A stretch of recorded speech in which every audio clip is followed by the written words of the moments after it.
welcome to another episode of Rude Behavior. I am your host, Diego Luna, along with my co-host, Adrian Delgado, aka Blue Bridge Poppy. Hey! You know, when we're here, I know we originally said that we were going to do the Warped Tour podcast beforehand.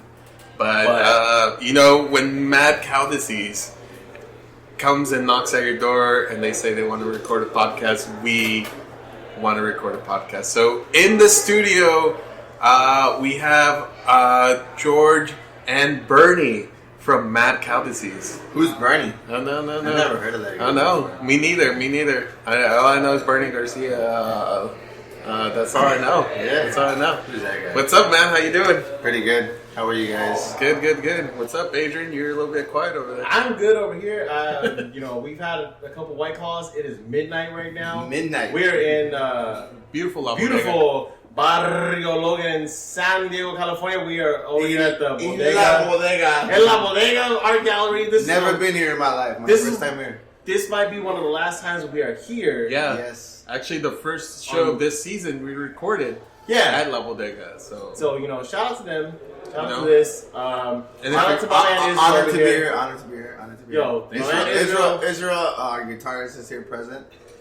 He's kind of shy. Just to be honest with you, he's a little shy, but we love him, and he's gonna be here throughout the whole interview, and he's gonna say some things. He will speak to you guys. The greatest dick that ever lived. Yeah. We'll get to the story later. Yeah. We'll get to the story later. But I'm really happy to be here, with you and with all you guys, because to me, this is one of the most influential bands in San Diego to myself. When you think about San Diego bands, you think about Battalion of Saints, you think about Rat City Riot, you think of fucking Disabled Youth, 5051, fucking A Total Waste. Fucking yeah. Disabled Youth, Career Soldiers, and I feel like you can put Mad Cow Disease right there with it, if not at the fucking top of it, because Not at the top, but in my humble opinion, that's just where it is, because out of all of those fucking bands, my humble opinion, who's here?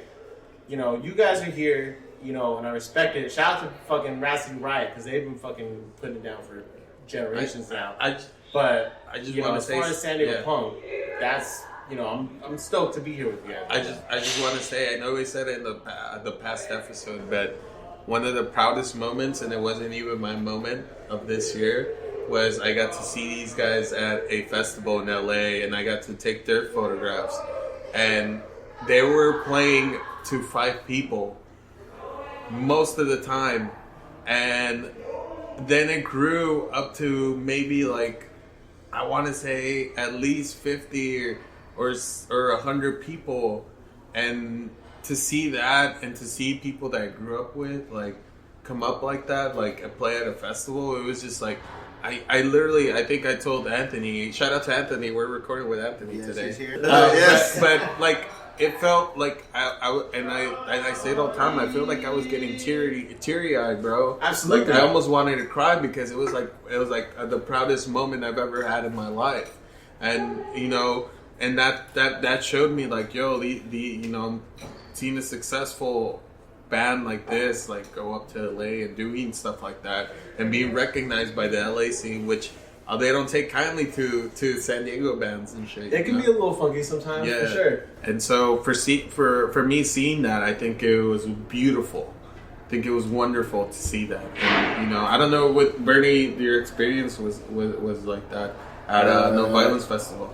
It was absolutely great. I mean, I didn't expect, because like you said, LA people are hard to they're hard to please. Definitely. Exactly. They're hard to for like you said, there was I don't know, a handful of people there, and then all of a sudden there's a shitload of people there. There's a mosh pit going around, and you're how is that shit. How is that It's feeling to crazy. It's crazy. It's a little nerve-wracking, but you being a singer and you seen these people moshing and stuff for your band, how is that? I know Israel is here. He's not really talking, but like I want to ask you that.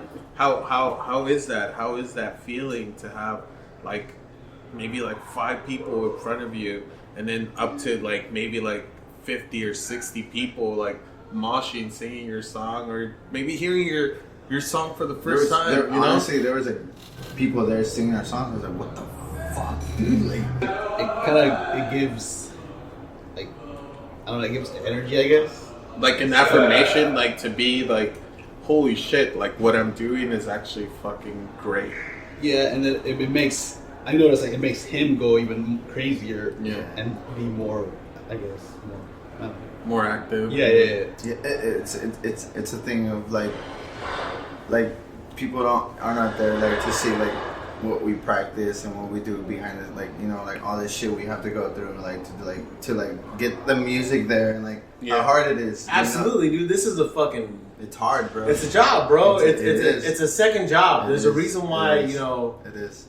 It's hard for motherfuckers to get together and put out music, and because it's a labor of love. You know what I mean? Like, it is. What is the payoff other than your own self gratitude? You know what I'm saying? Even if like we're older now, and like we're more mature, and like whatever the case might be, but like even when we were younger, dude, like you just enjoy people enjoying your music and like what you've created, and like I don't know, it's like how he says it gives you that extra energy to like put that extra effort because they're enjoying what you fucking created. Dude, and absolutely. It's so sick, dude. It's so sick. Honestly.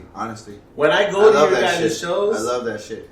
That's why I love seeing all of you guys, dude. Like all the homies, whoever the case might be. Like I love that shit, dude. Like how you guys, like how we grew up together and all that shit. Like I think me and Adrian might be like one of the few people you guys seen that shit, dude. In the scene that we saw it birth from like nothing to like. I'll never forget the day coming home from San Diego High School, and you guys were already at the house at my pad, and my brother had been telling me that like this was gonna pop off, and like I was like, okay, like I guess you guys have a fucking band, like I don't know, we were already doing our own shit, and I showed up and you guys were there, and I was like, oh fuck, like George knows how to play drums, and I was like, oh fuck, like Bernie's like going off on the fucking vocals. I was like, damn. I was like, I don't know if you remember, we used to have a wild couch in the fucking garage. And I remember just kind of sitting down in the garage and being like, oh fuck, these fools are fucking going off right now. And like, I clearly remember the couch. And I remember a lot of stories. Yo, that couch was tight.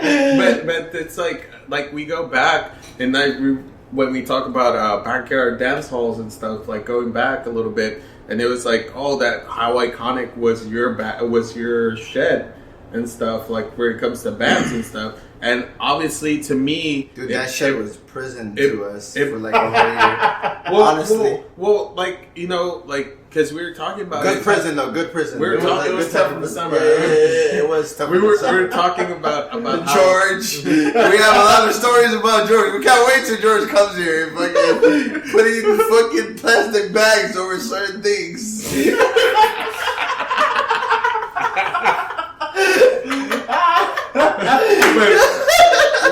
but like, you know, going back to the whole thing, like I was telling Adrian, like I remember Jeremy telling me like, yo, like you guys practice at least for five or 3 months. Nah, it was like almost a year. Dude, yeah, and so for him to be like okay with you playing, his brother was like a perfectionist. Even at that age, he was like, yes, I mean, he knows. He's a real musician, bro. Yeah, honestly, like in a total way, he used to get mad at me. Like he would be like, we would get off stage and I'd be all drunk and he'd be like, fuck all these songs up, and I'd be like, what the fuck, like, and then you know, like I said, when it was first going off, you would be like writing songs for people, and I'd be like, yo, this is cool, but like at some point, motherfuckers are gonna want to break out of this. But dude, I remember you'd be a dick about that. I mean, but he was he's a real fucking musician. I mean, it's cool. Like that, you can't. I mean, he was a dick about it, but he's a real musician, you know. Absolutely. Yeah. You know, shout out to my brother. Shout out to Jeremy, man. Shout out to Jeremy. You know, you man, like you know, when we were kids, pioneering this motherfucking shit. My man saw it. Like I don't know. Like, you know, quick mention to him because that's my brother, and I feel like I gotta say something. Like, you know, when we were kids, you know, like we would sit in the room and he would play these songs, and we would listen to the same fucking dumb sectacore songs or the same fucking whoever the fuck songs, bro. And he would show me this We shit. love sectacore. And I'm not even to be honest.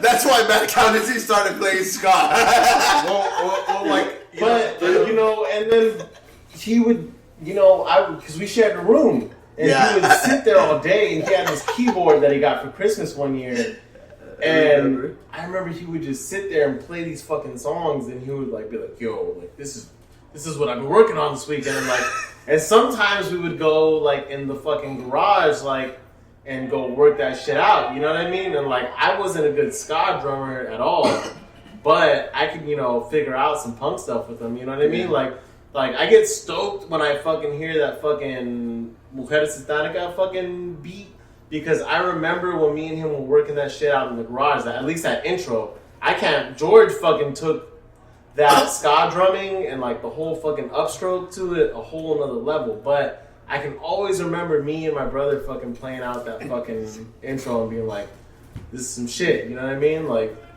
so shout out to him and shout out to the perfectionist that he was, but he was also a dick. So tell us how, like, do you recall like the original conversations you guys had for Matt Calvices and stuff? Like how it got started? Or? Yeah.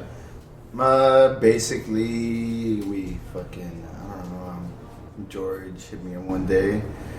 You remember the whole Cheap Society days and the fucking, what was the other band's name? What was it? Rice and Beans? Rice and Beans days and all those fucking bands and shit. So one day, George hits me up and Jeremy was trying to help us out with like the whole cheap society thing, and we had Gavin in, and remember Gavin and shit. Man, wow, remember Gavin? They had Gavin. Yeah, wow, that didn't work out. I ended up leaving, and I never I never thought I would sing or anything, and Jeremy and you guys were the ones that were like, oh yeah, you can sing or whatever. And then they hit me up, George hit me up one day and like, hey dude, Jeremy has like this fucking band that he had already started. The fucking bass player is already on board. He just needed a drummer. He seen me drumming at the Cheap Society practice and whatever. He said, like, he asked me, and he said that he liked how you sing. And I was like, really? I was like, and like, I didn't grow up on like the whole punk or ska scene or whatever. Like my parents or I had brothers or anything like that would like listen to that type of music. And like for Jeremy or like, you know, like, and I know Adrian, I grew up, like he went to school with us or whatever. So for him to say that shit, I was like, I guess I can sing. I was like, all right, cool. I was like, and then he's like, Jeremy says that he wants you to join the band and like sing. And then like that he's down and like he has everything ready and like for you to just to sing. And I was like, all right, cool, let's try it out. And we ended up all getting together and fucking Jeremy had everything down and he's like, dude, just learn these songs. Like literally I never fucking like ever, like, you know, like, yeah, you weren't accustomed to like remembering lyrics or anything. It was just something new. It was something new for me. Like I went from like being like trying to be a keyboard player to like being a singer. Like we haven't even talked about that. Exactly. So you know what I remember from when we were young is when you used to play. I remember you would turn your back to everybody. I would, and I would watch and like. I'd be like, this is the craziest set because this dude is not looking at nobody. Like, we would look at George, and I remember I'd be like, fuck, bro, like, this is like a trip. But that was cool because, like, it made